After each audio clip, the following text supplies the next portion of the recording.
আচ্ছা, এইভাবে কখনো ইলিশ ভাপা রান্না করে তোমরা দেখেছো? আজকে তোমাদের সাথে একদম অন্যরকম ইলিশ ভাপার একটা রেসিপি আমি শেয়ার করছি, যেটা খেতে এত টেস্টি হবে আর যার গ্রেভিটা না একদম ক্রিমি হবে, ভীষণ টেস্টি হয়। দেখে নাও রেসিপিটা। এখানে নিয়ে নিয়েছি ইলিশ মাছ আর উপরে দিয়ে দিলাম নুন আর হলুদ। তারপরে ইলিশ মাছের গায়ে নুন আর হলুদটা ভালোভাবে মাখিয়ে নেব আর 10 মিনিটের জন্য এটাকে ম্যারিনেট হতে আমি রেখে দিচ্ছি। আচ্ছা, তোমাদের ইলিশ মাছের কোন রেসিপিটা বেশি ভালো লাগে কমেন্টে অবশ্যই জানাবে। এরপরে নিয়ে নিলাম একটা মিক্সচার জার, দিয়ে দিলাম 2 টেবিল চামচ এখানে সর্ষে। সাদা আর কালো সর্ষেটা মিক্স ছিল আমার, মানে কালোটা একদমই কম ছিল, সাদাটাই বেশি ছিল। 1 টেবিল চামচ দিয়ে দিলাম পোস্ত আর 8 থেকে 10টা আমি এখানে কাজু দিয়ে দিয়েছি, ভাঙা কাজু দিয়ে একটা পাউডার করে নিয়েছি। প্রথমে না পাউডারটা করে যদি বাটা হয় তাহলে বাটাটা না খুব সুন্দর একদম স্মুথ হয়।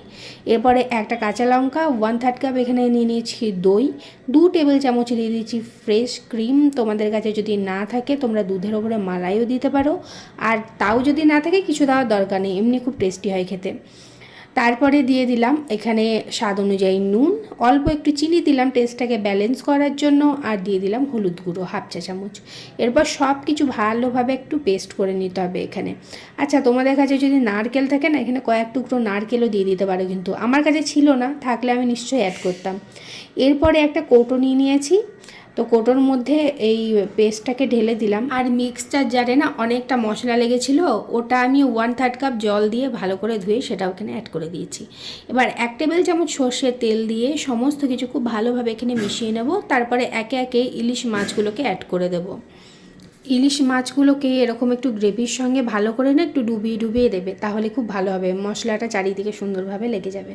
ওপর দিক দিয়ে 2টো কাঁচা লঙ্কা দিয়ে কোটোর ঢাকাটা একদম টাইটভাবে আটকে নেব। তারপরে কড়াইতে আগের থেকে আমি গরম জল করতে বসিয়ে দিয়েছিলাম, তো ঢাকাটা খুলে ইলিশ ভাপার কৌটোটাকে আমি রেখে দিয়ে এবার ঢাকাটা লাগিয়ে 25 মিনিট আমি এটাকে ভাপিয়ে নিয়েছিলাম।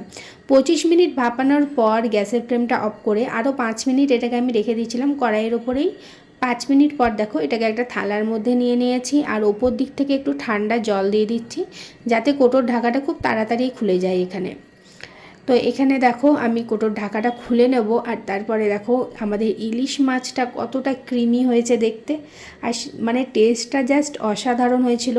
তোমরা একবার না অবশ্যই এটা ট্রাই করে দেখতে পারো। আর ইলিশ মাছের কি কি রেসিপি তোমাদের খেতে ভালো লাগে সেটাও কমেন্টে জানাবে, আর যদি তোমরা চাও আমি কোনো অন্য রেসিপি তোমাদের সাথে শেয়ার করি ইলিশের, সেটাও কমেন্টে জানাবে। আমি নিশ্চয়ই ট্রাই করব তোমাদের সাথে আরও সুন্দর সুন্দর রেসিপি শেয়ার করার জন্য। এদিকে ইলিশটাকে একটা প্লেটে আমি সাজিয়ে নিয়েছি, তোমরা দেখতে পাচ্ছ কতটা সুন্দর লাগছে। তারপর আর কিসের অপেক্ষা, গরম গরম ভাত নিয়ে নেব, আর তার সাথে এখানে নিয়ে নেব ইলিশ ভাপা। তো আজকের ভিডিওটা তোমাদের কেমন লাগলো অবশ্যই কমেন্ট করে জানাবে। ভিডিও ভালো লাগলে একটা লাইক আর শেয়ার করতে ভুলো না। যদি তোমরা ফেসবুক পেজ থেকে দেখে থাকো আমার ভিডিওটা, পেজটাকে ফলো করে পাশে থেকো, আর যদি ইউটিউব চ্যানেল থেকে দেখে থাকো চ্যানেলটা সাবস্ক্রাইব করে দিও। আবার দেখা হবে অন্য কোনো এক কুকিং ব্লগে। আজকের মতন টাটা।